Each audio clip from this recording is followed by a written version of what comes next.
नमस्कार, झारखंड समाचार में आप सबका का स्वागत है। आइए जानते हैं सुबह से लेकर शाम तक की तमाम बड़ी खबरों को। इससे पहले चैनल को सब्सक्राइब नहीं किया है तो प्लीज चैनल को सब्सक्राइब कर बेल आइकन को प्रेस कर दीजिए ताकि खबरों का अपडेट आपको मिलता रहे। ईमानदारी से जांच में मिलेगा सहयोग, ईडी की एकपक्षीय कार्रवाई पर होगा विरोध।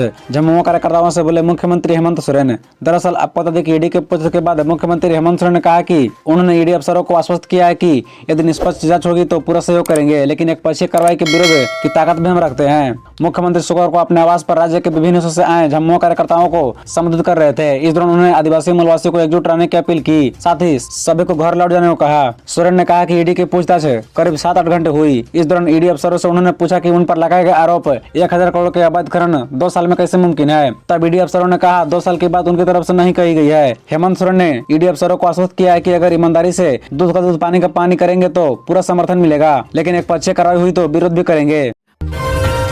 अब ईडी के रडार में सरकारी अधिकारी, मुख्यमंत्री से पूछने के बाद वरिष्ठ अधिकारियों पर लटकी जांच की तलवार, ईडी कर रही है समन। दरअसल आपको बता दें कि मुख्यमंत्री हेमंत सोरेन से ईडी के पूछताछ के बाद अब जांच सरकारी अधिकारियों की तरफ मुड़ सकता है। अवैध खनन के मामले में अब सरकारी अधिकारियों से पूछताछ की जा सकती है। मुख्यमंत्री हेमंत सोरेन से पूछताछ क्रम में जो जवाब सामने आए हैं उस आधार पर सरकारी कर्मचारी, संबंधित विभाग और वरिष्ठ कर्मचारियों से पूछताछ की तैयारी चल रही है। सूत्रों के अनुसार प्रवर्तन निदेशालय अब साहेबगंज के DC Ramniwas Yadav, SP Anuranjan Kispotta, DMO और डीएफओ स्तर के अधिकारियों को समन करने की तैयारी कर रहा है। मुख्यमंत्री हेमंत सोरेन ने ईडी के कई सवालों के जवाब में कहा है कि सरकारी अधिकारियों की जिम्मेदारी होती है कि वह अवैध खनन जैसे मामलों पर कार्रवाई करे। पूछताछ में कई सवालों के जवाब भी मुख्यमंत्री ने नामे दिए हैं। मुख्यमंत्री हेमंत सोरेन से जब पंकज मिश्रा करीबी दाऊ यादव के बारे में सवाल किया गया तो पंकज मिश्रा या दाऊ यादव के द्वारा किसी भी अवैध गतिविधि की सूचना से इनकार कर दिया। मुख्यमंत्री ने स्पष्ट तौर पर कहा कि अवैध खनन रोकने की जिम्मेदारी डीसी और एसपी की होती है। सीएम के इस बयान के बाद उन अधिकारियों से सवाल हो सकते हैं जो इस अवैध खनन की जांच कर सकते थे।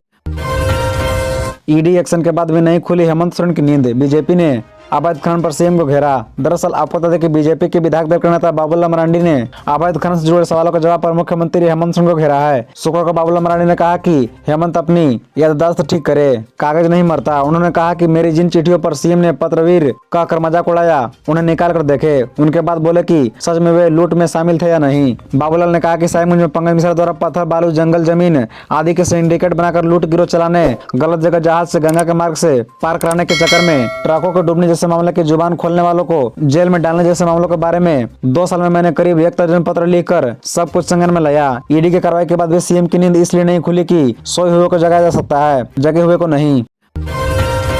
कभी भी तारीखों का ऐलान कर सकता है आयोग, गर्दलीय चुनाव में ताल ठोकने को तैयार है पार्टियां। दरअसल आपको बता दें कि झारखंड नगर निकाय चुनाव का बिगुल कभी भी बज सकता है। आयोग अपनी ओर से चुनाव से संबंधित सभी तैयारियों को अंतिम रूप देने में जुटा है। आयोग ने 9 नगर निगम, 20 नगर पार्षद और 19 नगर पंचायत के महापौर और अध्यक्ष पद के लिए आरक्षण का रोस्टर भी जारी कर दिया है। सरकार ने फैसला लिया है कि इस बार निकाय चुनाव गर्दलीय होगा, लेकिन राज्य के सभी राजनीतिक दल परोक्ष रूप से चुनाव लड़ने के लिए ताल ठोक रहे हैं। हर दल अपने स्तर पर तैयारी में जुट गया है। दरअसल सभी राजनीतिक दल निकाय चुनाव को विधानसभा चुनाव का सेमीफाइनल मानते हैं। मेयर और अध्यक्ष पद के अलावा वार्ड सदस्य प्रत्यक्ष चुनाव में चुने जाएंगे। डिप्टी मेयर और उपाध्यक्ष पद के लिए अप्रत्यक्ष चुनाव होगा। निर्वाचित वार्ड सदस्य के बीच एक डिप्टी मेयर और उपाध्यक्ष का चुनाव करेंगे। पिछले नगर निगम चुनाव में भाजपा का दबदबा था। रांची, मेदिनीनगर, हजारीबाग, धनबाद, आदित्यपुर और गिरिडीह नगर निगम में भाजपा या भाजपा समर्थित उम्मीदवार जीत कर आए थे। सरकार ने राज्य के सभी 48 नगर निकायों में चुनाव कराने का फैसला किया है। बीते 2.5 वर्षों से लंबित धनबाद और देवघर नगर निगम समेत 14 निकायों में भी 7 में चुनाव होगा।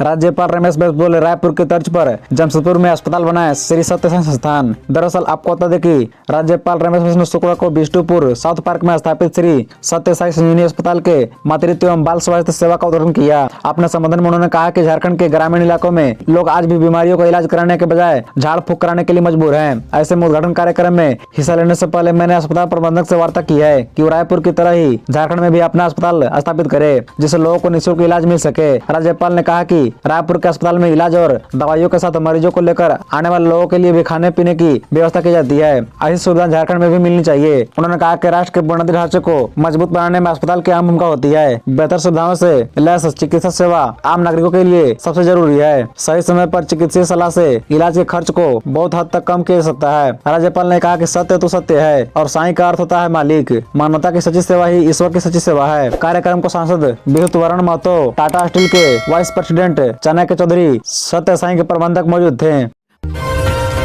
रिम्स ने दी पंकज मिश्रा को नशा मुक्त केंद्र में इलाज की सलाह, जाने क्या है वजह। दरअसल आपको बता दें कि रिम्स में भर्ती पंकज मिश्रा को मेडिकल बोर्ड ने नशा मुक्त केंद्र में इलाज कराने की सलाह दी है। मेडिकल बोर्ड के सामने इलाज करा रहे डॉक्टरों ने कहा कि दर्द की दवा फोर्टविन से हल्की दवा देने से उनको बेचैनी हो जाती है। ऐसे में अब नशा मुक्त केंद्र के अलावा इलाज कराने के लिए कोई दूसरी जगह नहीं बची है। अंत में बोर्ड ने अपनी रिपोर्ट में डी एडिक्शन सेंटर के लिए रेफर करने की अनुमति दी है। वहीं बोर्ड की रिपोर्ट को रिम्स प्रबंधक ने जेल प्रशासन को भेज दिया है। गौरतलब है 19 जुलाई को परिवर्तन साल ईडी ने मनी लॉन्ड्रिंग मामले में गिरफ्तार किया था।